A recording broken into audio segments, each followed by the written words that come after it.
तो भाई लोग तुम लोगों को दिखाई दे रहा होगा कि ये जो वीडियो है तो बहुत शॉर्ट है, लेकिन इसके पीछे की जो मेहनत है ना मेरी, वो कम से कम 6 घंटे की मेहनत है। ठीक है, ये जो मैं तुम्हारे सामने पूरा लिख के लाया हूँ, तो इससे क्या होगा, पूरा टाइम सेव होगा। और मैं इतनी गारंटी दे रहा हूँ कि यार तुम्हारा जो एटॉमिक स्ट्रक्चर का जो लेक्चर है ना, वो इतना मस्त होने वाला है ना कि अभी तक तुमने ऐसा कभी स्ट्रक्चर ऑफ एटम नहीं पढ़ा होगा। मैं इतनी इस बारे में गारंटी दे रहा हूँ। और लेक्चर खत्म होने के बाद ना तुम खुद एक बार एनालिसिस करना कि तुम कितने अच्छे से क्वेश्चन सॉल्व कर पा रहे हो, इवन कोचिंग मॉड्यूल्स के भी। ठीक है, इस टाइम पे मॉड्यूल की नीड नहीं है, पीवाई किसको कर पाओगे, साथ साथ में तुम अच्छे से अपने कोचिंग के जो मॉड्यूल्स के क्वेश्चन होंगे वो भी सब कुछ सॉल्व कर पाओगे, इतनी मेरी गारंटी है। चैलेंज दे रहा हूँ, ठीक है। चलो, तो फर्स्ट जो अपना टॉपिक स्टार्ट करेंगे भाई लोग, वो है कैथोड रे एक्सपेरिमेंट। सेकंड होगा एनोड रे एक्सपेरिमेंट। उसके बाद होगा थॉमसन मॉडल पढ़ेंगे। थॉमसन मॉडल के बाद अपन लोग पढ़ेंगे रदरफोर्ड मॉडल। थोड़ा सा स्पीड ज्यादा रखूंगा, ठीक है, मेरी बात को कैच करने का ट्राई करना, ठीक है। उसके बाद जो अपन लोग पढ़ेंगे ना भाई लोग, वो होगा तुम्हारा बोहर्स मॉडल होगा। ठीक है, बोहर्स मॉडल में अपन लोग दो पार्ट कवर करेंगे। एक तो होगा रिजल्ट करेंगे, result of Bohr model. Second जो अपन लोग कवर करेंगे वो होगा तुम्हारा स्पेक्ट्रम। ठीक है, बोहर्स मॉडल में जो स्पेक्ट्रम वाला पार्ट पढ़ते हैं हम लोग, यस वही। उसके बाद अपन लोग भाई लोग पढ़ते हैं डी ब्रॉगली कॉन्सेप्ट पढ़ेंगे। ठीक है, उसके बाद हाइजेनबर्ग अनसर्टेनिटी प्रिंसिपल है, वो भी पढ़ेंगे, चमकेगा अच्छे से बहुत आज। ठीक है, उसके बाद वेव मैकेनिकल मॉडल जो है, जिसे अपन लोग नाम देते हैं क्वांटम मॉडल, उसको अपन लोग आज बहुत अच्छे से चमकाएंगे।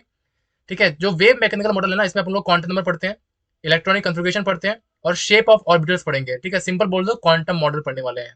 ठीक है, हाँ जी भाई लोग, चलो ओके। फर्स्ट जो टॉपिक है तुम्हारा वो है भाई लोग कैथोड रे एक्सपेरिमेंट। तो देखो यार, मैंने इस वाले टॉपिक क्यों लिया, क्योंकि यार ये वाला टॉपिक ना बहुत ज्यादा इंपॉर्टेंट है, थ्योरी बेस्ड क्वेश्चन अच्छे आते रहते हैं। ठीक है, तो कैथोड रेस को तुम लोग क्या नाम देते हो, इलेक्ट्रॉन नाम देते हो, इलेक्ट्रॉन्स बोल दो, कैथोड रेस बोल दो, एक ही बात है। तो कैथोड रे एक्सपेरिमेंट जो ना भाई लोग, वो किया था थॉमसन ने किया था, और डिस्कवरी भी की थी जो इलेक्ट्रॉन की, वो भी की थी थॉमसन ने। कभी कंफ्यूज मत होना इस चीज को रिगार्डिंग, ठीक है, कि भैया थॉमसन होगा क्या होगा भैया, एक्सपेरिमेंट किसने किया था भैया, एक्सपेरिमेंट और डिस्कवरी भैया ने किया था, थॉमसन ने किया था। ठीक है, ओके। तो उन्होंने क्या किया था भाई लोग, डिस्कवरी ऑफ इलेक्ट्रॉन के लिए, तो डिस्कवरी ऑफ इलेक्ट्रॉन के लिए उन्होंने सबसे पहले एक उन्होंने ट्यूब ली थी। ठीक है, इस ट्यूब के उन्होंने अंदर जो है एक गैस ले ली थी। ठीक है, और इस साइड उन्होंने लिया था कैथोड, और इस साइड लिया था उन्होंने एनोड की प्लेट ली थी। तो कैथोड क्या होता है भाई लोग, कैथोड इज नेगेटिव, और एनोड क्या होता है, पॉजिटिव। और इस साइड में ना उन्होंने एक जिंक सल्फेट की प्लेट भी ली थी, इस साइड। ठीक है, अब हम ना, हमको ना इस जो ट्यूब है इसके अंदर हमें लो प्रेशर चाहिए होगा और हाई वोल्टेज, क्यों, क्योंकि गैस है इसके अंदर, है ना।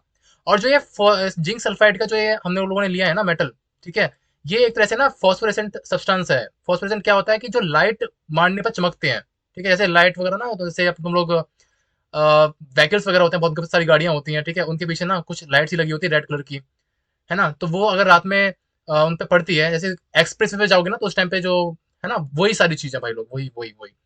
तो जिंक सल्फाइड की क्या होती है, लाइट पड़ने पे चमकती है, तो ये हमने यहाँ पे लगा दिया था। तो पता पड़ा कि ये ना चमकने लगी थी जब हमने यहाँ से पास कराया कैथोड रेस। ठीक है, ये यहाँ से जा रही है, कैथोड रेस है, तो जब कैथोड रेस यहाँ से स्ट्राइक करेंगी तभी तो चमकेगा, तो ये चमकने लगा था जिंक सल्फाइड का प्लेट। ठीक है, तो जब ये एक्सपेरिमेंट बनाने के बाद ना अंधेरे में रखा गया ना मेरे लोग, तो ये देखा गया कि कुछ रेस कैथोड से निकलकर एनोड की तरफ जा रही है। ठीक है, कैसे पता लगा कि एनोड की तरफ जा रही है, बिकॉज जिंक सल्फाइड की प्लेट जो है ना वो चमकने लगी थी, क्योंकि ये रेस कैथोड से निकल रही थी, इसलिए हमने इसको नाम दिया कैथोड रेस। इतना क्लियर हुआ, हाँ है ना। अरे बहुत बढ़िया भाई लोग, चलो नेक्स्ट देखो, इसका रिजल्ट क्या निकला था, रिजल्ट ध्यान रख लेना, रिजल्ट बहुत ज्यादा इंपॉर्टेंट है। कि जो ई बाई एम रेशियो होता है, that is specific charge mass ratio जो होता है, ठीक है, किसका, इलेक्ट्रॉन का या कैथोड रेस का, वो डिपेंड नहीं करता भाई लोग नेचर ऑफ गैस पे, कि अंदर कौन सी गैस भरी है। ठीक है, सेकंड, मटेरियल ऑफ कैथोड पे डिपेंड नहीं करता, कि भाई तुमने कौन सा मटेरियल लिया है कैथोड के अंदर, उस बात पे भी डिपेंड नहीं करता। ठीक है भाई लोग, बहुत बढ़िया। यार बाहर वाले रूम में ना मेरे बहुत ज्यादा शोर हो रहा था, इस वजह से मैं अपनी पूजा वाले रूम में आया हूँ, इसमें बहुत गर्मी है, बट अब मैं थोड़ा ट्राई करूंगा जल्दी समझाने के लिए, ठीक है, लेकिन सब कुछ क्लियर होगा तुम्हें। ओके, चैलेंज दे रहा हूँ भाई लोग, बहुत मजा आने वाला है, बहुत मजा आने वाला है, आज मैं एटॉमिक स्ट्रक्चर से ना प्यार करवा दूंगा मैं। उसके बाद है एनोड या canal raise experiment. Anode rays या फिर कैनाल रेस को तुम लोग नाम देते हैं प्रोटॉन्स। ठीक है, ये एक तरह से प्रोटॉन्स ही है। एक्सपेरिमेंट किसने किया था, एक्सपेरिमेंट किया था गोल्डस्टीन ने किया था, किसने किया था, गोल्डस्टीन। ठीक है, और डिस्कवरी ऑफ प्रोटॉन में रदरफोर्ड ने ये एक्सपेरिमेंट किया था, वो या बोल सकते हो कि प्रोटॉन को डिस्कवर जो किया था वो किया था रदरफोर्ड ने। ठीक है, और जो एक्सपेरिमेंट किया था वो किया था गोल्डस्टीन ने। क्लियर है, क्लियर है, बहुत बढ़िया। तो यहाँ पे सेम चीज हुई थी, लेकिन वहां ली थी जिंक सल्फाइड की प्लेट, इधर ली थी, यहाँ इधर ले रहे हैं जिंक सल्फाइड की प्लेट ले रहे हैं। ठीक है, अब उन्होंने क्या देखा, जब उन्होंने यहाँ से कैथोड एनोड रेज पास करी, तो एनोड रेज है ना भाई लोग, सेम वही चीज है, यहाँ से एनोड रेज यहाँ से निकल रही है। ठीक है, और ये चमकने लगा था, फिर चमकने लगा था, मतलब कि एनोड रेज जब निकल रही हैं, ठीक है, यहाँ जिंक सल्फाइड की प्लेट से स्ट्राइक कर रही हैं, तो ये चमकने लगा, हाँ या ना। तो वही सेम चीज जब ये एक्सपेरिमेंट अंधेरे में रखा गया तो ये देखा गया कि कुछ रेज जो है एनोड से निकलकर कैथोड की तरफ जा रही हैं, ठीक है, क्योंकि ये रेज एनोड से निकल रही हैं, so this is called the anode rays. Clear भाई लोग? हाँ या ना? ओके। इसका भी रिजल्ट ध्यान रख लेना। इसका रिजल्ट है तुम्हारे सामने कि जो ई बाई एम रेशियो होता है that it is specific charge mass ratio anode rays का, वो डिपेंड करता है, ये डिपेंड करेगा भाई लोग किस पे, नेचर ऑफ गैस पे या फिर जो गैस फील्ड हुई है उस पे, ठीक है? हाँ या ना? हाँ या ना? अरे बहुत बढ़िया, चलो आगे देखो। यहाँ पे मैंने नोट करके एक पॉइंट डाला हुआ है, तुम लोग बहुत कंफ्यूज रहते हो क्योंकि देखो जिसका बेसिक वीक है ना उनको भी लेके चल रहा हूँ मैं। इलेक्ट्रॉन होता है ना, इलेक्ट्रॉन को तुम रिप्रेजेंट करते हो -1 E0 से रिप्रेजेंट करते हो, ठीक है? प्रोटॉन को 1P1 और न्यूट्रॉन को रिप्रेजेंट करते हो 0 N1 से। क्लियर है? चार्ज कितना होता है? इतना होता है इलेक्ट्रॉन का, प्रोटॉन कितना होता है, और न्यूट्रॉन का जो चार्ज होता है वो चार्जलेस होता है, दैट इज 0। ठीक है? क्लियर है? बहुत बढ़िया। न्यूट्रॉन का भाई लोग अगर हम ई वाई एम रेशियो निकालेंगे ना, स्पेसिफिक चार्ज मास रेशियो, वो 0 आता है क्योंकि चार्जलेस ही है ना। हाँ है ना? चार्जलेस है तो ऊपर 0 लिख लो और नीचे तुम कुछ भी लिख दो भाई। मास कितना होता है इसका? मास होता है 1.6 के समथिंग कुछ होता है, ठीक है? कुछ भी लिख लो तब भी क्या आएगा? 0 ही आएगा। हाँ है ना? बहुत बढ़िया। चलो एक और चीज देखो, सबका ना एक तरह से ना रिकेप लेते हैं। इलेक्ट्रॉन डिस्कवर किसने किया था? डिस्कवर किया था कैथोड रेज एक्सपेरिमेंट के थ्रू, ठीक है, बाय थॉमसन। और ई बाई एम रेशियो जो होता है, ठीक है, वो डिपेंड नहीं करेगा, not dependent on nature of gas. Proton की अगर हम बात करें भाई लोग, तो प्रोटॉन क्या होते हैं? Proton is called the anode rays बोल दो, ठीक है, ओके। और ये जो है एनोड रेज एक्सपेरिमेंट से हमने इनको डिस्कवर किया था, ओके। तो एनोड रेज एक्सपेरिमेंट किसके द्वारा डन किया गया था? गोल्डस्टीन के द्वारा। लेकिन प्रोटॉन जो डिस्कवर्ड हुआ था या प्रोटॉन जो नाम दिया था वो रदरफोर्ड ने नाम दिया था, ठीक है? क्लियर है? बहुत बढ़िया। अगर मैं बात करूं भाई लोग ई बाई एम रेशियो की, तो जो ई बाई एम रेशियो होता है ना प्रोटॉन्स का या फिर एनोड रेस का या फिर कैनाल रेस का, वो डिपेंड करता है, बोला था ना मैंने, नेचर ऑफ गैस पे। ओके। लास्ट देखो न्यूट्रॉन।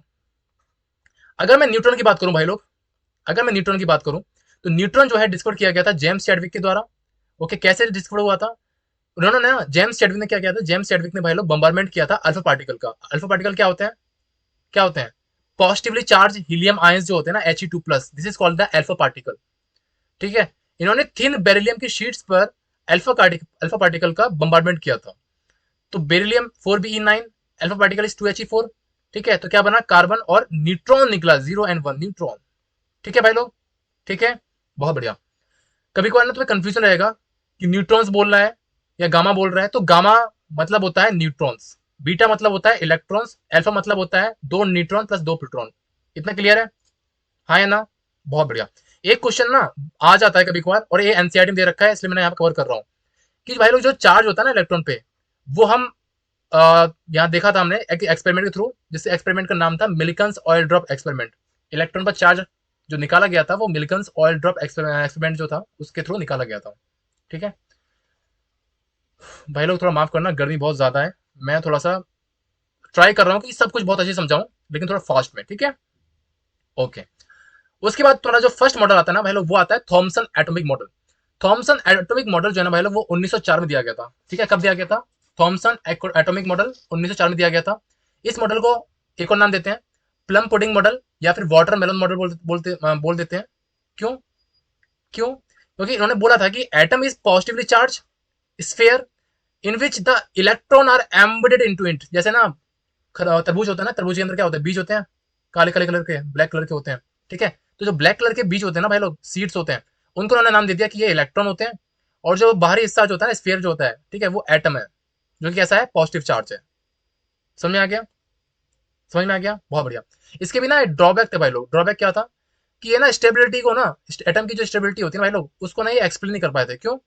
क्योंकि ना मान लो कि ये क्या है, इन्होंने एटम नाम दिया था, पॉजिटिव चार्ज स्फीयर, इसके अंदर क्या इलेक्ट्रॉन्स हैं। तो जब भाई लोग इलेक्ट्रॉन जो है ना एम्बेडेड है, इसके अंदर धसे हुए हैं, तो एक दूसरे से एक दूसरे को क्या करेंगे? रिपेल करेंगे, नेगेटिव नेगेटिव, ठीक है? तो उन्होंने बोला था भाई एक दूसरे को नेगेटिव करना चाहिए तो ये बाहर निकल जाएगा। तो इस चीज को ये लोग एक्सप्लेन नहीं कर पाए, ठीक है? बहुत बढ़िया। उसके बाद आता है भाई लोग रदरफोर्ड मॉडल। ये सबके ना, ये तो सबके ना ताऊ थे, ठीक है? यही थे जो सबसे बड़ी बीट दे रहे थे, मतलब कि हर किसी को गलत यही प्रूफ कर रहे थे, ठीक है? लेकिन ये भी बाद में ना गलत प्रूफ हुए थे। तो रदरफोर्ड मॉडल जो है ना भाई लोग, इसको हम लोग नाम देते हैं अल्फा पार्टिकल स्कैटरिंग मॉडल। इसमें उन्होंने क्या किया था? देखो देखो देखो, इन्होंने भाई लोग क्या किया था, एक सोर्स ले लिया था अल्फा पार्टिकल का, ठीक है, यहाँ से अल्फा रेज निकलेंगी यहाँ से, और इन्होंने बीच में ना एक गोल्ड की फॉइल ले ली, पन्नी ले ली या भित्ती ले लो, कुछ भी बोलता हूँ, ठीक है। फिर यहाँ से ना अल्फा पार्टिकल निकाले, अल्फा रेज जब यहाँ से निकाली तो वो गोल्ड फॉइल से निकली, ठीक है। फिर उन्होंने यहाँ पे एटम पे डाली, इस पे, ठीक है। तो उन्होंने देखा कि बहुत सारी जो अल्फा रेज है ना भाई लोग, वो सीधी निकल गई हैं, ठीक है। 99% अल्फा रेज सीधी निकल गई हैं, लेकिन कुछ परसेंट, 1% जो अल्फा रेज है ना भाई लोग, वो सेंटर से वापस आ गई हैं, ठीक है। क्या बोला था, most of the space 99% is empty because mostly alpha particle सीधे निकल गए हैं, हाँ या ना। और हमने गोल्ड फॉइल को क्यों यूज किया था, गोल्ड फॉइल को हमने इस वजह से यूज किया था क्योंकि गोल्ड का जो है ना भाई लोग, एटॉमिक साइज क्या होता है, बड़ा होता है, और मेटेलिक कैरेक्टर क्या होता है, ज्यादा होता है, ठीक है। एटॉमिक साइज क्या होता है इसका, AU 197 होता है इसका, है ना, देख लेना एक बार, चेक कर लेना, मुझे कंफर्म नहीं है। उसके बाद भाई लोग, ये जो मॉडल है ना, इसी मॉडल के थ्रू भाई लोग न्यूक्लियस डिस्कवर हुआ था, ठीक है। न्यूक्लियस क्या है भाई लोग, ये एक्सट्रीमली स्मॉल रीजन है पॉजिटिव चार्ज का सेंटर पे, ठीक है। कोई भी एटम जो है ना, एटम के सेंटर पे जो प्रेजेंट होता है ना भाई लोग, हाँ, ये न्यूक्लियस होता है, ठीक है। जैसे मान लो ये क्या है, ये तुम्हारा न्यूक्लियस है, न्यूक्लियस के अंदर क्या होता है भाई लोग, बोले क्या होते हैं, प्रोटॉन होते हैं, न्यूट्रॉन होते हैं, और इलेक्ट्रॉन जो है ना भाई लोग, उसके बाहर शेल में क्या लगता है, क्या करता है, चक्कर लगाता है, ठीक है। अब थोड़ा मैं स्लो बोलूंगा, ओके। उसके बाद भाई लोग एक तुम्हें फॉर्मूला याद करना है, ठीक है, रेडियस ऑफ न्यूक्लियस का। तो रेडियस ऑफ न्यूक्लियस होता है R is to R naught A to power 1/3, ठीक है। यहाँ पर आर क्या है, R is the radius of nucleus, R naught क्या है, 1 ठीक है, ठीक है, आर नॉट क्या है, कांस्टेंट है, जिसकी वैल्यू कितनी होती है, 1.33 इंटू 10⁻⁻15 मीटर, ठीक है। और ए क्या है यहाँ पर, A is atomic mass not atomic number, ध्यान रखना इस चीज का, मक्कारी बिल्कुल नहीं देनी है, ठीक है। सो ए इज एटॉमिक मास, जैसे कि एल्यूमिनियम का 27 होता है, नाइट्रोजन का 14 होता है, सल्फर का 32 होता है, ऑक्सीजन का 16 होता है, ठीक है। मैं अगर बात करूं एल्यूमिनियम का 13, तो this is called the atomic number not atomic mass, clear है। चलो देखो नेक्स्ट, कैलकुलेट रेडियस ऑफ, ये तुम्हें दे रखा है, इसकी तुम्हें रेडियस निकालनी है न्यूक्लियस वाली, ठीक है। तो पता है रेडियस ऑफ न्यूक्लियस क्या होता है, radius of nucleus is R is to R naught ए⁻1/3, हाँ या ना। तो आर नॉट की वैल्यू पता होती है कितनी होती है, ठीक है। ए क्या है यहाँ पर, एटॉमिक, एटॉमिक भाई लोग, एटॉमिक मास, एल्यूमिनियम कितना होता है, 27 होता है, तो 27⁻1/3, ठीक है। जब 27 को बाहर निकालेंगे 1/3 क्यूब से, तो कितना हो जाएगा 3, क्योंकि भाई लोग 227 क्या है, 1/3 है ना, 1/3 मतलब कि 3 बार क्यूब करना पड़ेगा, तो एक बार करोगे तो कितना कितना हो जाएगा 9, एक बार करोगे कितना हो जाएगा 3, हाँ या ना, हाँ या ना, हाँ या ना, बहुत बढ़िया, ठीक है, ठीक है, बहुत बढ़िया। तो यहाँ से तुम्हारा आंसर कितना आ गया, 4 × 10⁻15 मीटर अप्रॉक्स। नेक्स्ट देखो भाई लोग, बहुत मेहनत लगी है, सच बता रहा हूँ, तुम लोग प्लीज ये लेक्चर इतना अच्छे से देखना कि तुम्हारा एटॉमिक स्ट्रक्चर जो है ना, तुम्हें नीड ही नहीं पड़ेगी करने की 1 महीने तक पूरा, ठीक है। देखो मैं अगर बात करूं भाई लोग आइसोडाइफर्स की, ठीक है, कुछ टर्म्स हैं जो कि बहुत ज्यादा इंपॉर्टेंट है, सिंपल क्वेश्चन भी गलत नहीं होना चाहिए। आइसोडाइफर्स क्या होता है भाई लोग, डाई मतलब क्या होता है, यहां से मैंने याद करने का मेथड बनाया है, डायफर्स मतलब कि डिफरेंस, मतलब कि difference of the number of neutrons and protons, neutrons और प्रोटॉन्स का जो डिफरेंस होता है ना, दैट इज n-p, उसे क्या नाम देते हो, आइसोडाइफर्स। जैसे कि यहाँ पे तुम्हें दे रखा है 35 Br80, मतलब कि 35 क्या है, एटॉमिक नंबर है, this is called atomic mass. तो यहाँ पे अगर मैं इलेक्ट्रॉन,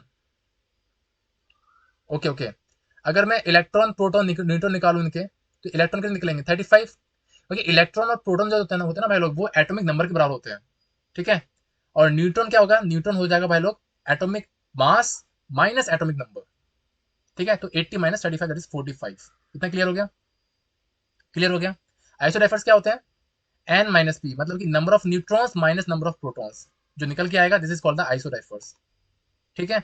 जैसे मैं यहाँ पे इसका निकालूं आइसोडाइफर्स, ठीक है, इसकी वैल्यू कितनी निकल के आएगी, तो न्यूट्रॉन माइनस प्रोटॉन, तो 45 - 35 दैट इज 10, क्लियर है। चलो आइसोटोन्स क्या होते हैं, या आइसो न्यूट्रॉनिक स्पीसीज, सेम बात है। तो आइसोटोन्स या आइसो न्यूट्रॉनिक स्पीसीज भाई लोग वो होते हैं जिनके पास में सेम नंबर ऑफ न्यूट्रॉन्स होता है, जिनके न्यूट्रॉन सेम निकल जाए, दैट इज आइसो न्यूट्रॉनिक, है ना, शब्द से भी समझ में आ रहा है। तो अगर तुम्हें यहाँ पर ना दो स्पीसीज दे रखी है, 2 या 3, उन्हें तुम्हें कंपेयर करना पड़ेगा। तो यहाँ से कंपेयर कर लोगे, तो पहले न्यूट्रॉन्स का नंबर निकालोगे, न्यूट्रॉन्स कैसे निकालते हैं, atomic mass minus atomic number, तो 13 - 6 40 - 7, तो दोनों क्या क्या आ गए, सेम आ गए, मतलब कि दीज आर आइसोटोन्स, या फिर these are isoneutronic species, ठीक है। चले आगे, ओके। थर्ड है तुम्हारा आइसो एस्टर्स। आइसो एस्टर्स क्या होते हैं भाई लोग, आइसोएस्टर्स ना वो होते हैं, वो मॉलिक्यूल, मैं एटम की बात नहीं कर रहा ना, मैं आइंस की बात कर रहा, वो molecule which have same number of atoms या इलेक्ट्रॉन्स, ठीक है, जिनमें नंबर ऑफ एटम भी सेम होगा और इलेक्ट्रॉन भी सेम होंगे, जैसे कि कार्बन डाइऑक्साइड और N2O, ठीक है। तो यहाँ पे एटम्स जो है ना CO2 में कितने हैं, एक कार्बन है, दो ऑक्सीजन है, तो कितने हैं, तीन एटम है। इसमें कितने हैं, दो नाइट्रोजन एक ऑक्सीजन, कितने हैं, तीन एटम है। इलेक्ट्रॉन देखो, तो CO2 इलेक्ट्रॉन जो होते हैं पहले वो एटॉमिक नंबर बराबर होते हैं, तो कार्बन का कितना होता है 6, ऑक्सीजन का 8, लेकिन दो एटम है, 16 हो जाएगा। तो 16 प्लस 6 कितना हो जाएगा 22। तो सेम इसका भी निकालो कितना जाएगा 22। तो these are isosteres to each other. Clear है, बहुत बढ़िया। आइसो इलेक्ट्रॉनिक स्पीसीज क्या होती हैं, तो आइसो इलेक्ट्रॉनिक स्पीसीज भाई लोग वो होती है, दे आर एटम्स, मॉलिक्यूल्स या आयंस, इनमें से कुछ भी मिल सकता है तुम्हें, ठीक है, which have same number of electron, जिनका इलेक्ट्रॉन्स नंबर सेम होंगे, आइसो इलेक्ट्रॉनिक, नाम समझ में आ रहा होगा, ठीक है। एग्जाम्पल देख लेना यहाँ पे Na1+ और Ne, ठीक है, सोडियम 1+ और वो कौन सा है, नियोन। तो सोडियम 1+ जो है ना भाई लोग, यहाँ पे सोडियम 1+ जो है, यहाँ पे अगर मैं निकालू नंबर ऑफ इलेक्ट्रॉन्स, तो number of electrons is equal to the atomic number. तो सोडियम कितना होता है 11 होता है, लेकिन एक पॉजिटिव है, तो माइनस कर देंगे 1, तो कितना हो जाएगा 10, ठीक है। नंबर ऑफ इलेक्ट्रॉन्स निकालने के लिए ना भाई लोग, अगर पॉजिटिव है तो एक माइनस कर दो एटॉमिक नंबर में से, अगर माइनस है चार्ज, ठीक है, तो एक पॉजिटिव कर दो। जितने पॉजिटिव चार्ज होंगे भाई लोग उतने माइनस कर देना नंबर ऑफ इलेक्ट्रॉन्स निकालने के लिए एटॉमिक नंबर में से, और जितने नेगेटिव चार्ज होगा ना उतने ऐड कर देना एटॉमिक नंबर में, ठीक है। क्लियर है, चलो।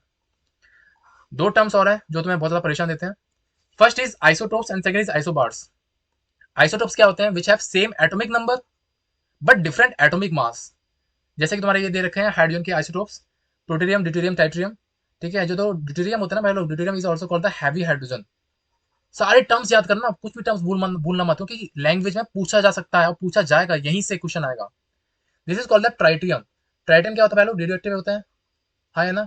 तो इनके तुम्हें दिखाई दे रहा होगा एटॉमिक नंबर क्या है, सेम है, लेकिन एटॉमिक मास ऊपर के सब डिफरेंट है, ठीक है। चले आगे, बहुत बढ़िया।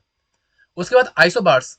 आइसोबार्स क्या होता है, उसके अपोजिट ही है, मतलब कि एटॉमिक मास क्या होगा, सेम होगा, बट एटॉमिक नंबर क्या होगा, डिफरेंट होगा। देख लो, एटॉमिक नंबर क्या है, डिफरेंट है, एटॉमिक मास इज सेम, ठीक है भाई लोग। चले आगे, चले आगे, बहुत बढ़िया। अब ना एनर्जी ऑफ फोटॉन्स का ध्यान रखना, energy of energy of photons, ठीक है। एनर्जी ऑफ फोटॉन्स में अगर तुम्हें एक फोटोन की अगर एनर्जी निकालनी है ना, तो एक फोटोन की एनर्जी निकालने के लिए फॉर्मुला होता है भाई लोग, E is to H nu, ठीक है। E is to H nu, और न्यू क्या होता है, न्यू इज द फ्रीक्वेंसी किसकी, फोटोन की। ध्यान रखना, जो टर्म्स बोल रहा हूँ ध्यान रखना, टर्म्स का ध्यान रखो और यूनिट्स का ध्यान रखो फिजिकल केमिस्ट्री में। तो एच न्यू, न्यू क्या है, फ्रीक्वेंसी ऑफ फोटोन। तो न्यू इज क्या होता है भाई लोग, C upon lambda, lambda is wavelength of photon. तो यहाँ से न्यू की जगह क्या रख देंगे, सी अपॉन लेमडा, तो क्या आ जाएगा H C U, H C H C upon lambda. अगर हम न्यू की जगह सी अपॉन लेमडा रख देंगे क्या आ जाएगा एच सी अपॉन लेमडा, हाँ या ना। लेकिन 1/λ जो होता है ना भाई लोग, वो न्यू नॉट के बराबर होता है, और न्यू नॉट क्या है, वेव नंबर है, क्या है, वेव नंबर। तो E is to H C nu naught. ये तीनों फॉर्मूले तुम्हें याद होने चाहिए, तीनों फॉर्मूले तुम्हें याद होने चाहिए, ठीक है। ओके, पी बाई क्यूज भाई लोग सारे बनेंगे, सारे सारे के सारे पी बाई क्यूज बनेंगे। ये देखो, अगर तुम्हें एन नंबर ऑफ फोटॉन्स का निकालना ना, एन नंबर ऑफ फोटॉन्स का, तो एन नंबर ऑफ फोटॉन्स के लिए जो होती है ना भाई लोग एनर्जी, वो होती है ई इज टू सिर्फ एन का मल्टीपल कर दो, N S C upon lambda, N H nu, N S C nu naught, ठीक है। क्लियर है, ओके। एच क्या है, प्लैंक कांस्टेंट है, ठीक है। जूल सेकंड में इतनी वैल्यू होती है और अर्ग में इतनी वैल्यू लेते हैं, ठीक है। क्लियर है, अगर यूनिट्स चेंज हो गई है, जूल सेकंड ले रहे हैं तो ये, अर्ग ले रहे हैं तो ये वाली। सी क्या है, स्पीड ऑफ लाइट है, 3 × 10⁸ तुम्हारे कैलकुलेशन को इजी करने के लिए जब भी ना इस टाइप में आए, एस सी आए ना, तो एस सी का डायरेक्ट वैल्यू रख देना तुम लोग 20 × 10⁻26। बहुत टाइम बचेगा तुम्हारा, बहुत टाइम बचेगा, ठीक है। और जब कभी ना यूनिट कन्वर्जन में आ जाते हैं, मतलब कि तुम्हें बोलता है कि भाई एनर्जी जो है ना इतनी है, इलेक्ट्रॉन वोल्ट है, तो इलेक्ट्रॉन वोल्ट को अगर तुम जूल में चेंज करते हो ना, तो एक इलेक्ट्रॉन वोल्ट भाई लोग होती है 1.6 × 10⁻19 जूल होती है, ठीक है। ओके, ये एफर्ट भाई लोग जो मैं दे रहा हूँ ना, ये एफर्ट जो है ना तुम लोगों को मैं पढ़ा रहा हूँ अभी, ये कम से कम 6 घंटे का एफर्ट है, तो प्लीज यार पूरे फोकस के साथ पढ़ना। उसके बाद nu is to C upon lambda, ध्यान रखना, ठीक है। ये फ्रीक्वेंसी का है, और nu is C upon lambda, तो 1/λ क्या होता है, 1/λ इज न्यू नॉट, 1/λ। तो यहाँ पे अगर हम 1 ले लें तो 1/λ क्या हो जाएगा, न्यू नॉट। तो न्यू इज क्या हो जाएगा, सी न्यू नॉट, और न्यू नॉट क्या है, वेव नंबर है। ठीक है, तो ये 3 फॉर्मूले और देख लेना, बस ये तुम्हारा हो गया कल्याण यहाँ पे। उसके बाद मैं अगर बात करूँ भाई लोग तो एनर्जी, एनर्जी में ना यहाँ पे ना एक फॉर्मूला बहुत ज्यादा इंपॉर्टेंट है, ध्यान रखना है तुम्हें कि जब भी एनर्जी ना इलेक्ट्रॉन वोल्ट में दे रखी है, ठीक है, और लेमडा जो है ना जो तुम्हारी वेवलेंथ है वो नैनोमीटर में दे रखी है, तो डायरेक्ट फॉर्मूला लगा देना 1240 अपॉन लेमडा इन नैनोमीटर। तुम्हें चेंज करने की नीड नहीं है अगर नैनोमीटर में दे रखा है तो, ठीक है, अगर एनर्जी इलेक्ट्रॉन वोल्ट में निकालनी है। अगर इलेक्ट्रॉन वोल्ट में एनर्जी निकालनी है लेकिन लेमडा वेवलेंथ जो है एंगस्ट्रॉम में दे रखा है, तो डायरेक्ट ये वाला फॉर्मूला लगा देना, तुम्हारा बहुत ज्यादा टाइम बचेगा, ठीक है। और हमेशा ध्यान रखना है कि एनर्जी यहां से तुम्हें दिखाई दे रहा है कि एनर्जी क्या होती है, energy is directly proportional to the frequency, ठीक है, क्योंकि ई इसका क्या होता है एच न्यू, डायरेक्ट प्रोपोर्शनल क्या है फ्रीक्वेंसी के, लेकिन न्यू इसका क्या होता है सी अपॉन लेमडा, इनवर्स प्रोपोर्शनल किसकी होगी वेवलेंथ की, तो ये मैंने लिखा हुआ है यहाँ पे, ठीक है। चले आगे, बहुत बढ़िया। यहाँ पे ना मैंने एक ना ग्राफ दे रखा है भाई लोग, ये ग्राफ तुम्हारी एनसीईआरटी का ग्राफ है, तो मैं छोड़ने वाला नहीं हूँ एनसीईआरटी को भी। तो यहाँ पे ग्राफ दे रखा है, ये इधर लिया मैंने इंटेंसिटी वाई एक्सेस पर, और एक्स एक्सेस पे मैंने ले रखा है वेवलेंथ, ठीक है। थोड़ा फास्ट बोल सकता हूँ भाई लोग, प्लीज बुरा मत मानना, ठीक है, लेकिन समझाऊंगा बहुत मजेदार।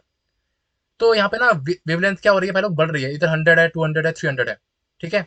तो देखो तुम्हें दिखाई दे रहा होगा कि T1 टाइम पे, सॉरी T1 पे इधर, ठीक है, और इधर इंटेंसिटी क्या है, इधर इस टाइम पे T2 है। तो यहाँ से तुम्हें सिंपल शो हो रहा है कि जो T2 है, ठीक है, इसका ये एरिया कवर कर रहा है, और ये T1 है, तो कौन ज्यादा होगा, T2 ज्यादा होगा T1 से, ठीक है। सिर्फ तुम्हें डायरेक्ट याद करना है, सिर्फ डायरेक्ट ध्यान रखना है, क्लियर है। चलो नेक्स्ट देखो, अगर मैं बात करूँ बोहर मॉडल की पहले, तो बोहर मॉडल जो है ना वो क्या बोलता है कि इलेक्ट्रॉन जो है ना पहले रिवॉल्व करता है, घूमता है around in stable orbit, stable orbit मतलब कि स्टेशनरी ऑर्बिट है, ठीक है, विदाउट लॉस ऑफ एनर्जी, ठीक है, ये होता है बोहर मॉडल। और ध्यान रखना कि बोहर मॉडल जो होता है भाई लोग वो केवल सिंगल इलेक्ट्रॉन कंटेंट स्पीसीज जो होती है भाई लोग, ठीक है, उनके लिए ही एप्लीकेबल होता है, जैसे कि तुम्हारा हाइड्रोजन हो गया, हीलियम हो गया, ठीक है, लिथियम हो गया Li2+, ठीक है। इनमें अगर तुम इलेक्ट्रॉन्स निकालोगे ना भाई लोग, तुम्हें इसमें एक इलेक्ट्रॉन निकलेगा, इसमें भी एक इलेक्ट्रॉन, इसमें भी एक इलेक्ट्रॉन, क्योंकि लिथियम कितना होता है 3 होता है, 2 पॉजिटिव है, 2 माइनस कर दो तो 1 आ जाएगा, तो इसका भी सेम 1 1, इन सब में एक ही इलेक्ट्रॉन है, क्लियर है, बहुत बढ़िया। अगर मैं बात करूं भाई लोग एंग्लो मोमेंटम की, ठीक है, तो एंग्लो मोमेंटम जो होता है भाई लोग किसी भी ऑर्बिट का, ठीक है, वो क्वांटाइज होता है, वो भी बोहर मॉडल थ्योरी से ही पता लगा था, ठीक है। और एंग्लो मोमेंटम कितना होता है, एंग्लो मोमेंटम होता है L=NH/2 पाई होता है, इसके बराबर होता है, क्लियर है। और एंग्लो मोमेंटम क्या होता है, L क्या होता है MVR, पढ़ा हुआ फिजिक्स में, तो MVR क्या हो जाएगा NH/2 पाई।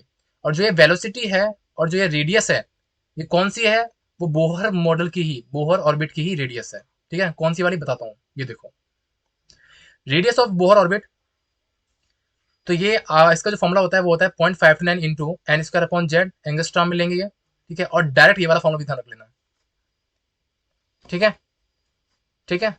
एक मिनट फोन थोड़ा बंद कर दूं। यहाँ पे ये n जो है क्या है, n है भाई लोग ऑर्बिट नंबर है, और z क्या है, z इज एटॉमिक नंबर, ध्यान रखना एटॉमिक मास नहीं है, एटॉमिक नंबर है। छोटी छोटी चीजें जो है ना भाई लोग गलती करा देती हैं। नेक्स्ट देखो वेलोसिटी, वेलोसिटी जी का फॉर्मूला जो, वेलोसिटी का जो फॉर्मूला होता है ना भाई लोग बोहर ऑर्बिट के लिए, वो होता है 2.18 इंटू 10⁶ z/n इन मीटर पर सेकेंड, ठीक है। और एनर्जी का भी ध्यान रख लो, एनर्जी का जो फॉर्मूला होता है वो होता है -13.6 into Z² upon n² electron volt पर एटम, ध्यान रखना इलेक्ट्रॉन वोल्ट पर एटम, क्लियर है। जैसे कि मैं अगर तुम्हें एग्जांपल दूं, मैंने तुमको बोला कि find velocity of electron in first orbit, in first Bohr orbit of hydrogen atom, ठीक है। तो फर्स्ट बोहर ऑर्बिट मतलब कि n=1, और हाइड्रोजन एटम की बात हो रही है, मतलब कि Z=1, तो वेलोसिटी कितनी हो जाएगी, सिंपल बात है 2.188 इंटू 10⁶ Z/n, ठीक है, Z इज 1, n इज 1, इसके बराबर हो जाएगी, क्लियर है, बहुत बढ़िया। अगर हम बात करूं भाई लोग kinetic energy, potential energy, total energy की, तो सामने देखो बहुत ज्यादा इंपॉर्टेंट है। तो काइनेटिक एनर्जी ऑफ इलेक्ट्रॉन कितनी होती है, फॉर्मुला ध्यान रख लेना 30.6 इंटू Z² अपॉन n² इन इलेक्ट्रॉन वोल्ट, ठीक है। पोटेंशियल एनर्जी इतनी होती है इन इलेक्ट्रॉन वोल्ट, और टोटल एनर्जी क्या होती है, potential energy plus kinetic energy का एडिशन होता है, ठीक है। अब जो बताने वाला हूं मैं वो है ग्राफ है, ग्राफ भाई लोग बहुत ज्यादा इंपॉर्टेंट है, ध्यान रखना ही वाला, एनर्जी और रेडियस के बीच में ग्राफ। तुम्हें दिखाई दे रहा होगा काइनेटिक एनर्जी ऊपर क्या थी वैल्यू, पॉजिटिव वैल्यू थी इसकी, देखो पॉजिटिव वैल्यू थी यहाँ पे, तो ऊपर हमने लिया है पॉजिटिव एक्स एक्सिस में। लेकिन अगर मैं बात करूं पोटेंशियल एनर्जी की, तो पोटेंशियल एनर्जी कैसी भाई लोग नेगेटिव आई है, तो यहाँ पे ले रहे हैं नेगेटिव एक्सिस में। लेकिन टोटल एनर्जी को हम लोग भाई लोग पोटेंशियल एनर्जी के ऊपर क्यों लिया है, नेगेटिव में क्यों लिया है, यहाँ पे क्यों लिया है, क्योंकि अगर तुम काइनेटिक एनर्जी को पोटेंशियल एनर्जी को, ठीक है, ऐड करोगे, ऐड करोगे तब भी क्या आएगी, नेगेटिव वैल्यू आएगी ना। लेकिन 27.2 इससे कम आएगी, तो इस वजह से हमने यहाँ पे लिया है, थोड़ा पॉजिटिव साइड चले गए हम लोग। इतना क्लियर है? चलो देखो और यहाँ पे तुम्हें दिखाई दे रहा होगा कि फर्स्ट ऑर्बिट जो होता है ना, वो क्या होता है, फर्स्ट ऑर्बिट का मतलब होता है पहले n equals to 1, that is ground state. Second orbit मतलब कि n equals to 2। Second orbit को तुम लोग क्या नाम देते हो, फर्स्ट एक्साइटेड स्टेट बोल सकते हो या फिर फर्स्ट स्टेट बोल सकते हो, ठीक है, फर्स्ट एक्साइटेड स्टेट। और सेकंड एक्साइटेड स्टेट क्या होता है, n इक्वल्स टू 3 होता है। ऑन सो एन आगे जाओगे तो n इक्वल्स टू 4 क्या हो जाएगा, थर्ड एक्साइटेड स्टेट। ठीक है, तो इस चीज के बारे में ध्यान रखना है, क्वेश्चन करेंगे सब कुछ समझ में आएगा तुम्हें। ठीक है, और कुछ प्रॉब्लम यहाँ पे नहीं है? चलो देखो, जैसे ना यहाँ पे तुम्हें कैलकुलेट करना है, calculate radius in angstrom of second orbit of hydrogen atom. Second orbit का मतलब क्या हो जाएगा, n equals to 2, hydrogen atom मतलब क्या हो जाएगा, z इक्वल्स टू 1। तो फॉर्मूला इंपुट कर देंगे, आंसर आ जाएगा तुम्हारा। ठीक है, क्लियर है भाई लोग, क्लियर है यहाँ तक? बहुत बढ़िया। अब यहाँ पे ना एक फॉर्मूला ध्यान रखना जो कि एनसीईआरटी में दे रखा है। काइनेटिक एनर्जी इक्वल्स टू क्या होता है, हाफ एम ई स्क्वायर, मतलब कि मास ऑफ इलेक्ट्रॉन। और यहाँ पे क्या है, वेलोसिटी है। यहाँ पे एक फॉर्मूला होता है h into nu minus nu naught. Kinetic energy equals to h into nu minus nu naught. Nu क्या है, रेडिएशन ऑफ फ्रीक्वेंसी, ठीक है, रेडिएशन फ्रीक्वेंसी यहाँ पे। और न्यू नॉट क्या है, ये है थ्रीशोल्ड फ्रीक्वेंसी है। ठीक है, ज्यादातर ये पूछता है, बहुत ज्यादा इंपोर्टेंट, ध्यान रखना। ओके, उसके बाद हम बात करने वाले हैं भाई लोग, स्पेक्ट्रम की बात करने वाले हैं। स्पेक्ट्रम, अभी एनर्जी पढ़ेंगे, क्वांटम थ्योरी पढ़ेंगे, सब कुछ पढ़ेंगे अभी। ठीक है, स्पेक्ट्रम की अगर बात करें भाई लोग, तो स्पेक्ट्रम में सबसे पहले स्पेक्ट्रम जो होता है भाई लोग, वो होता है एब्जॉर्प्शन होता है, दूसरा होता है इमिशन। एब्जॉर्प्शन मतलब क्या होता है, जब इलेक्ट्रॉन भाई लोग ट्रांसमिट करता है, ठीक है, लोअर टू हायर, मतलब कि नीचे ऑर्बिट से ऊपर वाले ऑर्बिट में जाएगा। ठीक है, तो उसे बोलते हैं कि इलेक्ट्रॉन क्या कर रहा है, एब्जॉर्ब करेगा एनर्जी। ठीक है, जैसे मान लो कि ये क्या है, ये एनर्जी लेवल दे रखे हैं तुम्हें, इलेक्ट्रॉन यहां से यहां जा रहा है। ठीक है, तो एनर्जी को एब्जॉर्ब करेगा, हाँ है ना, एनर्जी को एब्जॉर्ब करेगा तभी तो जा पाएगा ना ऊपर। उसको भाई एनर्जी चाहिए, पावर चाहिए ना। ऊपर से नीचे आने के लिए क्या होता है, कोई पावर नहीं चाहिए। ठीक है, अगर तुम छत से गिरना चाह रहे हो तो छत से गिरोगे तो कोई पावर चाहिए नहीं चाहिए।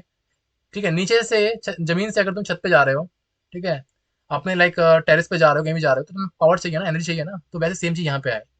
इमिशन के लिए क्या होता है, इमिशन के लिए इलेक्ट्रॉन ट्रांसमिट करता है from higher to lower energy level. ठीक है, एब्जॉर्प्शन मतलब कि लोअर टू हायर, इमिशन मतलब कि higher to lower, that's it. Next, emission में भी हम लोग ना दो दो टाइप की स्पेक्ट्रल लाइंस मिलती हैं। ठीक है, शायद बताओ तुम्हें।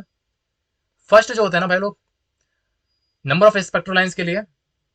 तो नंबर ऑफ स्पेक्ट्रल लाइंस किसके लिए, इमिशन के लिए। तो number of emission spectral lines का जो फॉर्मूला होता है वो होता है n2 - n1 into n2 - n1 + 1/2। n2 क्या है, n1 क्या है, तो n2 है भाई लोग हायर एनर्जी लेवल, और n1 क्या है, लोअर एनर्जी लेवल है। ठीक है, क्लियर है।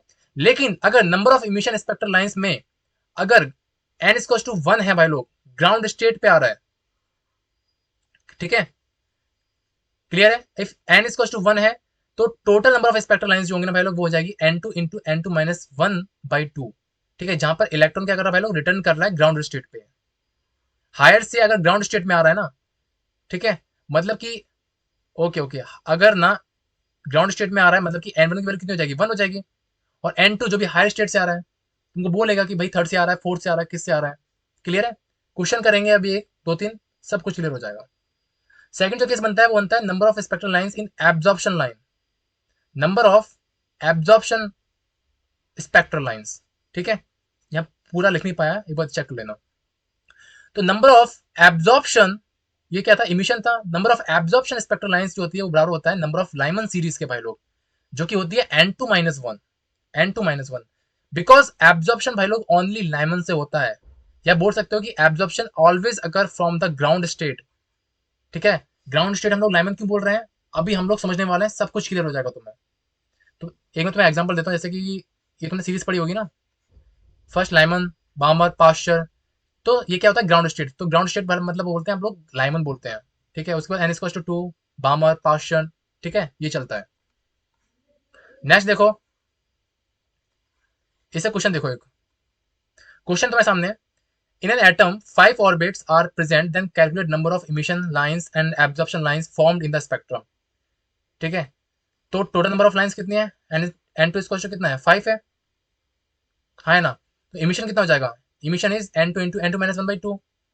क्यों, क्यों भाई लोग, क्यों क्यों, क्योंकि 5 ऑर्बिट्स है ना in an atom, 5 orbits are present, then calculate number of emission lines and absorption lines formed in the spectrum. अगर तुम्हें नहीं दे रखा हो ना कि कहां से निकालना है, तो उसको ग्राउंड में लेके चलते हैं धारक हमेशा, कि कहां पे आ रहा है पता नहीं है तो ग्राउंड में लो, ठीक है।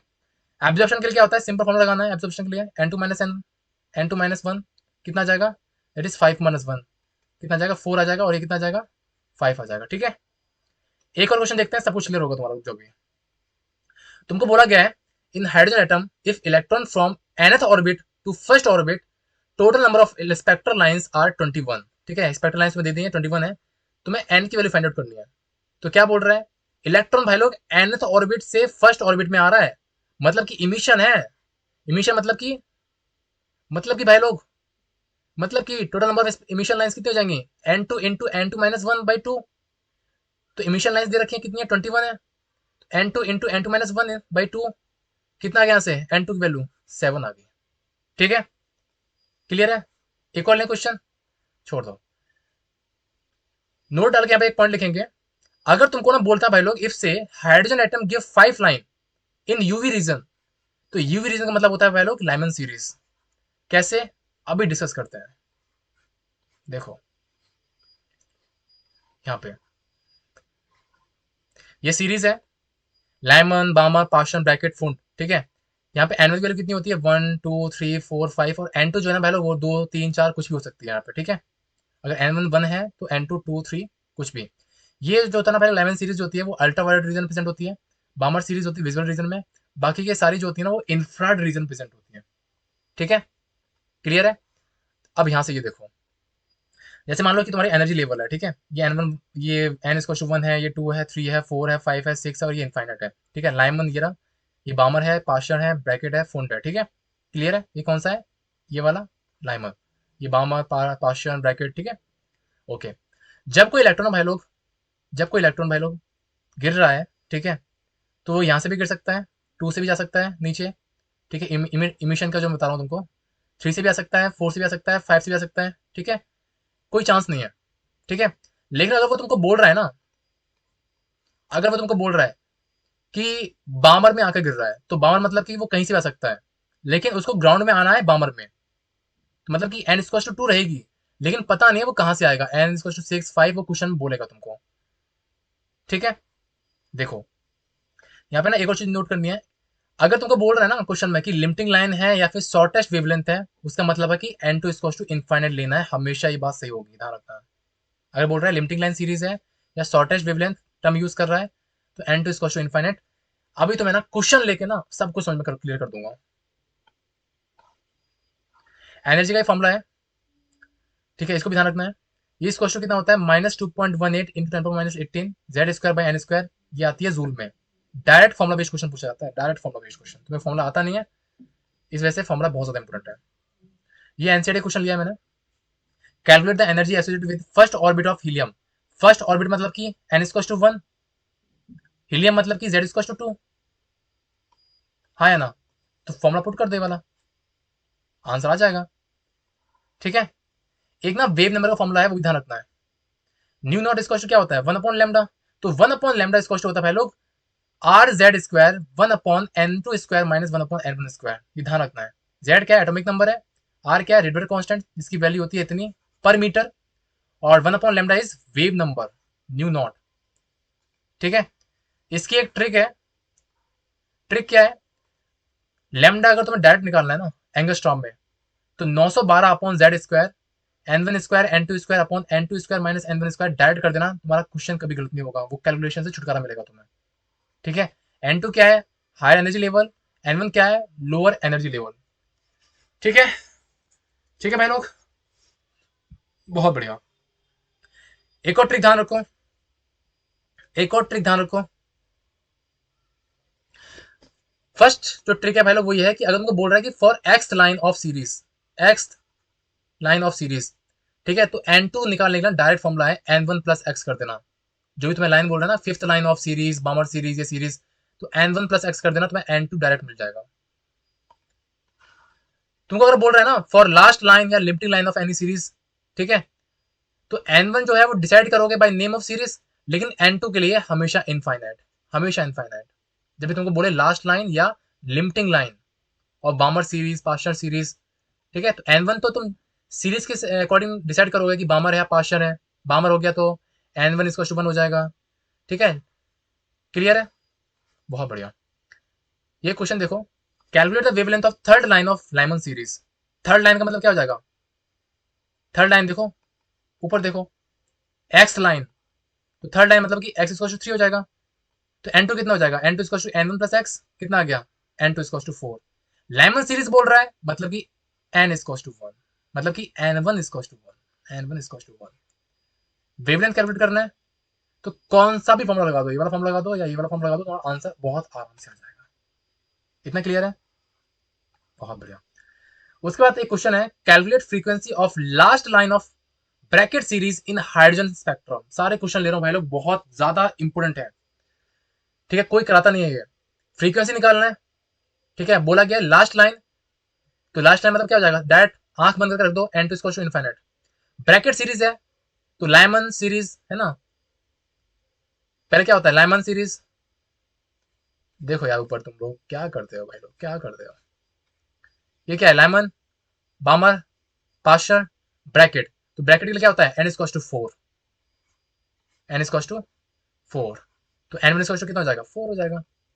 वैल्यू पुट कर दो, तुम्हारे यहाँ से लैम्डा पता लग जाएगा, ठीक है। फिर फ्रीक्वेंसी निकालनी है, फ्रीक्वेंसी के लिए फॉर्मूला क्या होता है, न्यू स्क्वायर क्या होता है, सी अपॉन लैम्डा होता है, न्यू निकाल लो, सी क्या होता है 3 इंटू 10⁸ होता है, स्पीड ऑफ लाइट, ठीक है। ओके, मेरी थोड़ी सी कमर दर्द कर रही है, बस 2 मिनट 2 सेकंड के लिए थोड़ा सा रेस्ट ले रहा हूँ, ठीक है।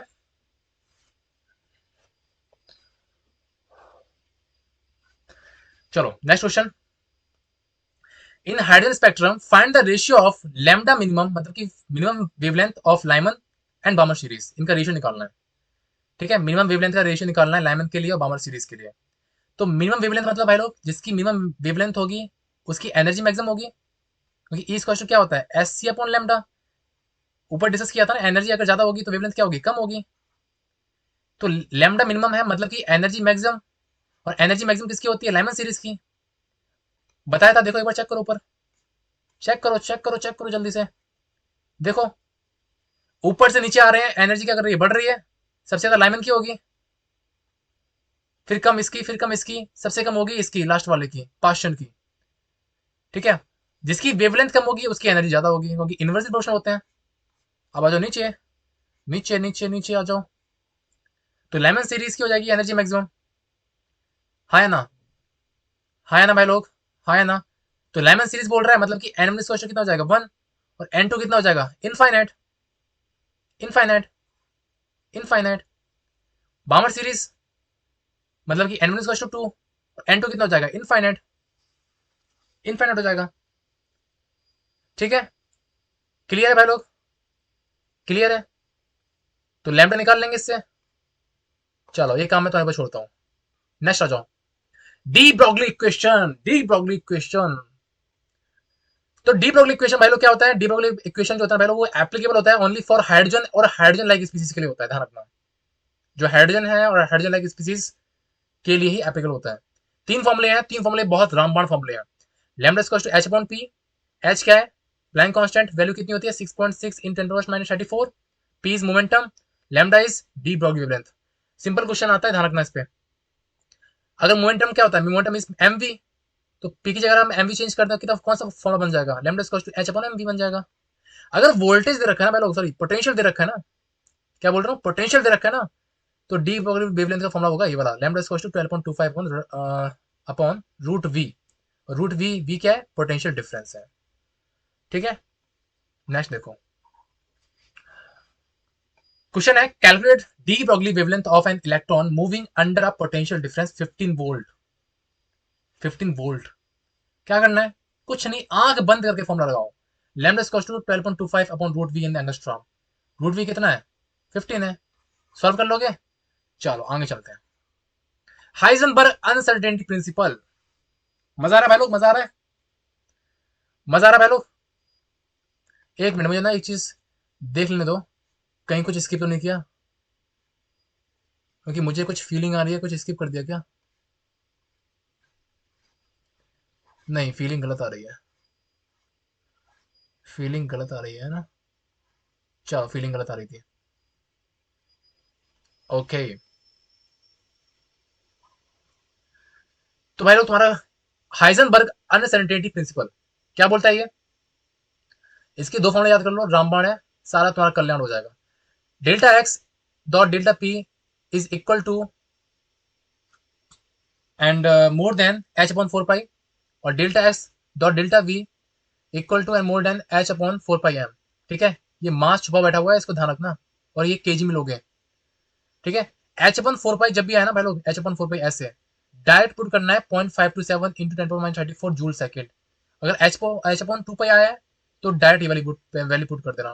कैलकुलेशन बचेगी, टाइम बचेगा तुम्हारा, और टाइम ही सेव करना है। ठीक है, क्वेश्चन देखो यार, क्वेश्चन मजा आएगा, तब तुम्हें क्लैरिटी आएगी। क्वेश्चन दे रखा है, a microscope using suitable photons is employed to locate an electron in an atom within a distance of 0.1 angstrom। Distance दे रखा है। What is the uncertainty involve in the measurement of its velocity, मतलब कि delta V निकालना है भाई लोग, uncertainty in velocity. ठीक है, डिस्टेंस दे रखा है 0.1 एंगस्ट्रॉम, तो फॉर्मूला भी लगाएंगे, delta X dot delta V H upon four pi M. Delta V निकालना है तो H upon four pi M ये आगे दे जाएगा, डेल्टा एक्स ये क्रॉस हो जाता है, जो निकालते हैं उसके आसपास का जो भी टर्म्स होते हैं वो नीचे चले जाते हैं। ओके, तो मैंने ये डायरेक्ट पुट कर दिया है। हाँ है ना? अब यहाँ पे एक चीज ध्यान रखना भाई लोग, ये रखा हुआ है जूल में, जूल में, लेकिन बाद में जो आ रहा है ना वेलोसिटी आएगी मीटर पर सेकंड में आएगी। तो जब भी इस टाइप का चीज हो ना, तो एक जूल जो होता है ना पहले, वन जूल जो होता है ना वो बराबर होता है 1 kilogram metre square second square के बराबर होता है। ठीक है, तो वैसे कंफ्यूजन तो कुछ नहीं होगी तुम्हें। ठीक है, जूल में पुट कर देना, लेकिन यहाँ समझा रहा हूँ। ठीक है, वन जूल जो होती है ना, 1 kg metre square second square बराबर होता है। आंसर में कोई चेंज नहीं आएगा, लेकिन समझाने के लिए। ठीक है, आ जाएगा आंसर। चलो, ये वाला क्वेश्चन बहुत ज्यादा इंपॉर्टेंट है, जो बहुत सारे स्टूडेंट्स को प्रॉब्लम देता है, परेशान देता है। ठीक है, जो फिर गले शिकवे तुम्हें याद आ जाते हैं ना अपने। क्वेश्चन है, a cricket ball of mass 40 kg and speed of 45 metre per second. ठीक है, स्पीड दे रखी है, मतलब V naught delta V, speed दे रखी है। ठीक है, मास दे रखा है 40 kg, kg। If the speed can be measure with an accuracy of 2%। ठीक है, परसेंट दे रखी है 2% स्पीड की। फाइंड अनसर्टेनिटी इन पोजीशन, मतलब कि डेल्टा एक्स निकालना है। तो भाई लोग, परसेंटेज एरर पड़ा था ना, delta V upon V into 100 कितना परसेंट है, कितना परसेंट है? हाँ या ना? हाँ या ना? हाँ या ना भाई लोग? कितना परसेंट है? 2% है, हमें लिख दिया सर ना, 2%। अब क्या निकालना है, स्पीड। तो ये हो जाएगा 45, बी की वैल्यू कितनी जाएगी, बी की वैल्यू जाएगी 45।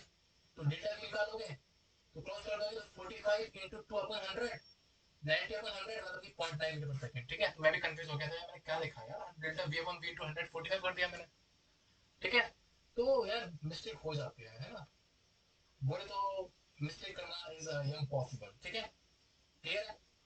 फिर तुम क्या करोगे, तुम्हें डेल्टा भी पता लग गया है, तो डेल्टा भी तुम यहाँ पुट कर दोगे, डेल्टा एक्स दे रखा है, एम दे रखा है। ठीक है, तो डेल्टा एक्स तो निकालना है ना, एम तो दे रखा है, आंसर आ जाएगा। अरे देख लो यार तुम, चलो ठीक है, तुम परेशान हो, तो delta x is to h upon four by m delta V. H by four by क्या होता है, जो ऊपर वैल्यू रखी थी वो मास के दे रखा है, डेल्टा वी निकाल ही लिया 0.9। ठीक है, अब तो कर लोगे। चलो, अब आता है quantum numbers. Quantum numbers, quantum numbers चार टाइप के होते हैं, principal quantum number, azimuthal quantum number, magnetic quantum number, spin quantum number. Principal quantum number value define करता है शेल को या ऑर्बिट को। ठीक है, जैसे कि के एल एम होता नहीं है, इलेक्ट्रॉन चक्कर लगा रहा है, ये मान लो के है, या फिर फर्स्ट सेल है, सेकंड सेल है, थर्ड सेल है, फोर्थ सेल है। ठीक है, क्लियर है? Azimuthal quantum number value define करता है सब शेल को। ठीक है, मतलब कि एल, एल से रिप्रेजेंट करते हो एजिमुथल क्वांटम नंबर को। प्रिंसिपल क्वांटम नंबर को रिप्रेजेंट करते हो स्मॉल एन से।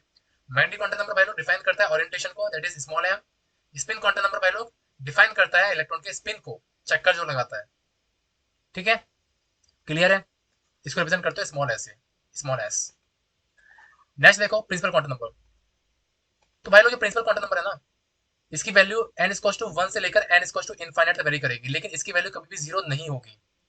ठीक है, अगर तुम्हें नंबर ऑफ इलेक्ट्रॉन्स निकालने हैं किसी भी शेल में तो 2n² कर देना, नंबर ऑफ ऑर्बिटल्स निकालने हैं n² कर देना, नंबर ऑफ सबसेल निकालने हैं तो n कर देना। ठीक है, कैसे करना है अभी मैं डिस्कस करेंगे। एक और चीज, ठीक है। Second, L. एल क्या होता है पहले पता है तुम्हें? एल क्या होता है? Azimuthal quantum number. तो एजीमुथल क्वांटम नंबर क्या देता है? शेप देता है सबशेल का। अब शेप के बारे में देख लो, शेप कौन कौन से होते हैं। तो जो होता है ना SPDF, ये क्या है? सबशेल है। ठीक है, तो अगर एस की वैल्यू भाई लोग, अगर तुम्हें ना एस सबशेल है ना तो एल की वैल्यू होगी 0, पी सबशेल है तो एल की वैल्यू होगी 1, डी के लिए 2, एफ के लिए 3। और शेप जो होता है ना सबशेल का, अगर एस है तो सिमेट्रिकल शेप होगा, स्फेरिकल। पी होगा तो उसके लिए डम्बेल शेप होता है। डी के लिए होता है भाई लोग डबल डबल डम्बेल शेप होता है। और एफ के लिए कितना होता है? कॉम्प्लेक्स शेप होता है। ठीक है, और जब भी कभी तुम्हें नंबर ऑफ सबशेल निकालने हो तो नंबर ऑफ सबशेल बराबर होते हैं number of L value. L की जो वैल्यू होती है वो नंबर ऑफ सबशेल के बराबर होगी। ठीक है, क्लियर है। और जब भी तुम्हें एन से ना एल की वैल्यू फाइंड आउट करनी हो, एन से एल निकालना हो ना, तो एल इसको होता है n-1। जैसे एल की वैल्यू 0 होती है फॉर एस, पी के लिए 1, डी के लिए 2, एफ के लिए 3। ठीक है, तो एजीमुथल क्वांटम नंबर के लिए भाई लोग, जब भी तुम्हें ना नंबर ऑफ ऑर्बिटल्स निकालने हो सबशेल में, सबशेल मतलब कि एल, तो number of orbitals in subshell that is L is 2l1 plus होगा। नंबर ऑफ इलेक्ट्रॉन्स निकालने हैं किसी भी सबशेल में तो वो होता है 4l+2 होता है। ठीक है, लास्ट, मैग्नेटिक क्वांटम नंबर। इसकी वैल्यू जो है ना भाई लोग वो -l से +l वेरी कर सकती है। ठीक है, जैसे कि तुम्हारा एस, एस सबशेल के लिए क्या होता है? एल की वैल्यू 0 होती है, सो एम भी 0 होगा। अगर एल 0 है तो एम 0 होगा, ये ध्यान रखना। पी के लिए क्या होता है? पी के लिए एल की वैल्यू कितनी होती है? 1 होती है, तो एम क्या होगा? एम भाई लोग वेरी करेगा -1 टू 0 टू +1।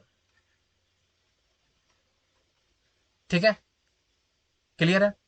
अगर मैं प्रिंसिपल क्वांटम नंबर की बात करूं भाई लोग, अगर प्रिंसिपल क्वांटम नंबर तुम्हारा एन है तो मैग्नेटिक क्वांटम नंबर कितना होता है भाई लोग? n² होगा। क्वेश्चन भी करेंगे, रुक जाओ, क्वेश्चन से और क्लैरिटी आएगी। अगर मैं इलेक्ट्रॉनिक कंफिग्रेशन की अगर बात करूं भाई लोग, तो इलेक्ट्रॉनिक कंफिग्रेशन बेसिस पे ना रूल दे रखे हैं। सबसे पहला जो रूल है ना भाई लोग, वो है पॉली एक्सक्लूजन रूल। ये बोलता है कि number of two electron no two electron can have same spin. ठीक है, जैसे कि मान लो कि ये एस है या फिर पी, मान लो ये पी है। ठीक है, तो तुम ना ऐसे दो इलेक्ट्रॉन को ना सेम उसमें ना एक डायरेक्शन में नहीं रख सकते। ठीक है, एक अगर क्लॉकवाइज है, अपवर्ड है, तो एक डाउनवर्ड होगा। ठीक है, मतलब स्पिन डिफरेंट होगा। ठीक है, चलो सेकंड देखो, अफबाउ प्रिंसिपल क्या बोलता है? अफबाउ प्रिंसिपल बोलता है फिलिंग जो होते हैं ना according to increasing energy level. Filling जो हम करते हैं, ठीक है, इलेक्ट्रॉन्स को, वो इंक्रीजिंग एनर्जी लेवल के अकॉर्डिंग करते हैं। जैसे कि पहले 1s आएगा, उसके बाद 2s, फिर 2p, 3s, और एनर्जी बढ़ती जाती है। पढ़ा है ना? 1s, 2s, 2p, 3s, 3p, 4, 3s, 3p, 4s, 3d, ऐसा होता है। ठीक है, पीरियोडिक टेबल पढ़ेंगे ना, सब क्लियर हो जाएगा। होल्स रूल ऑफ मैक्सिमम मल्टीप्लिसिटी, ये क्या बोलता है कि pairing of electron occur only when they are filled singly. Pairing of electron occur only, pairing जो होगी ना किसी इलेक्ट्रॉन की, वो बाहर तभी फिल्ड हो सकती है। कैसे? देखो एक बार, क्रोमियम और कॉपर, क्रोमियम का अगर मैं इलेक्ट्रॉन कन्फिग्रेशन दूं तो 1s2 2s2 2p6 3s2 3p6। अब मुझे इलेक्ट्रॉन बनना होगा ना, तो इलेक्ट्रॉन बनना चाहिए था 3d6 3p6 4s2 3d4 बनना चाहिए था मुझे, है ना? हाँ, है ना? लेकिन 4s1 3d5 होगा, क्योंकि हाफ फील्ड और फुल फील्ड जो ऑर्बिटल होता है ना वो ज्यादा स्टेबल होते हैं। तो 4s1 3d5 वो यही बोल रहा है, और एग्जाम्पल ध्यान रखना ये वाला।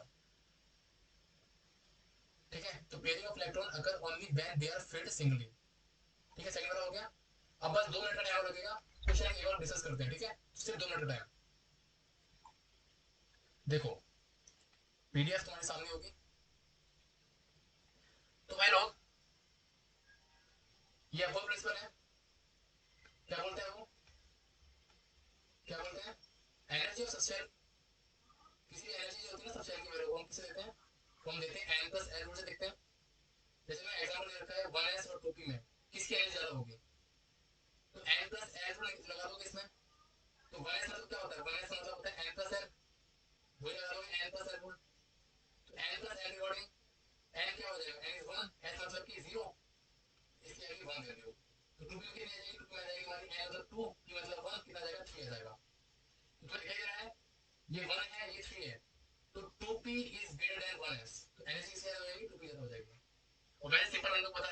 2s2p एनर्जी बढ़ती जाती है। क्लियर है? ठीक है, ये मैं ध्यान रखना। ठीक है, उसके बाद ये सारी चीजें रखी आप लोग पढ़ चुके हैं। ठीक है, ये इतना डिस्कस करने की बात नहीं है। हाँ, ये ध्यान रखना है, पैरामैग्नेटिक स्पीसीज और डायमैग्नेटिक स्पीसीज। पैरामैग्नेटिक स्पीसीज मतलब कि कंटेन अनपेयर्ड इलेक्ट्रॉन। ठीक है, और जो अनपेयर्ड इलेक्ट्रॉन इसमें नहीं होंगे, इसमें सिर्फ पेयर्ड इलेक्ट्रॉन होंगे, that is called diamagnetic species. Spin तुम लोग ऐसे निकालते हो, फॉर्मूला ये रहा। सबसे इंपॉर्टेंट है जो मैग्नेटिक मोमेंट है। मैग्नेटिक मोमेंट का जो फॉर्मूला होता है ना, वो होता है mu equals to root n into n plus 2 Bohr magneton इसकी यूनिट है। क्या है? Bohr magneton, sorry, Bohr magneton. और n क्या है? n is number of unpaired electron. ठीक है, जैसे क्वेश्चन करते हैं और ट्रिक करते हैं। ट्रिक क्वेश्चन है number of unpaired electron and magnetic moment and total spin in Cr+3 कितना होगा? तो 24 का लिखना है। Cr क्रोमियम है 24। पहले तुमने इसका कंफर्मेशन लिख दिया 3d5 4s1। अब तुम्हें 3 इलेक्ट्रॉन निकालने पड़ेंगे। ठीक है, तो एक इलेक्ट्रॉन नहीं निकल गया, दो निकाल लेते हैं, यहाँ से निकाल तो क्या हो जाएगा 3d3। ये लास्ट सबसेट है, तो सेम जगह मारोगे 3d है, मतलब कि कितने आएंगे यहाँ पे? 3 1 2 3 1 2 3 1 2 3 है ना? तो 3 इलेक्ट्रॉन फिल करोगे तो 1 2 3 फिल कर दिया, आया ना? और तुम्हें दिखाई भी दे रहा है कितने अनपेयर्ड इलेक्ट्रॉन है? 3 है। तो n तो कितना आ गया? 3 आ गया। तो यहाँ पर 3 की वैल्यू पुट कर दोगे, 3 इंटू 3 प्लस 2। ठीक है, तो 6 इंटू 3 18 आ जाएगा, तो आंसर निकला, आंसर निकल आएगा। ठीक है, अदरवाइज सिंपल जो ट्रिक है भाई लोग वो ये है कि जब भी अंत इलेक्ट्रॉन तुम्हारे पास 1 है 2 है 3 है 4 है 5 है, ठीक है, तो डायरेक्ट जो मैग्नेटिक मोमेंट होता है ना भाई लोग, डायरेक्ट याद कर लो ये वाला। डायरेक्ट याद कर लो, जब भी अंत इलेक्ट्रॉन 1 2 3 4 5 दिखाई दी जाए, डायरेक्ट तुम्हें याद करना है, डायरेक्ट। ठीक है, तो फिर ये तुम्हारा था आज का सेशन एटॉमिक स्ट्रक्चर का। ठीक है, तुम्हें मजा आया हो तो भाई ध्यान रखना, ये बहुत ज्यादा इंपॉर्टेंट है। और एक एक चीज जो है मैंने कवर करी है, हो सकता है थोड़ा फास्ट हो, वीडियो को थोड़ा स्लो कर लेना, लेकिन एक एक चीज हम लोगों ने कवर कर लिया, पूरा एटॉमिक स्ट्रक्चर खत्म हो चुका है। ठीक है, अगर वीडियो अच्छा लगा तो प्लीज कमेंट कर देना, और एक बार बता देना मुझे कि कौन सी चीज समझ में नहीं आई है, मैं एक बार फिर से ट्राई करूंगा कमेंट में बताने की। ठीक है, चलो ओके भाई लोग, bye and take care, love you all, thank you so much.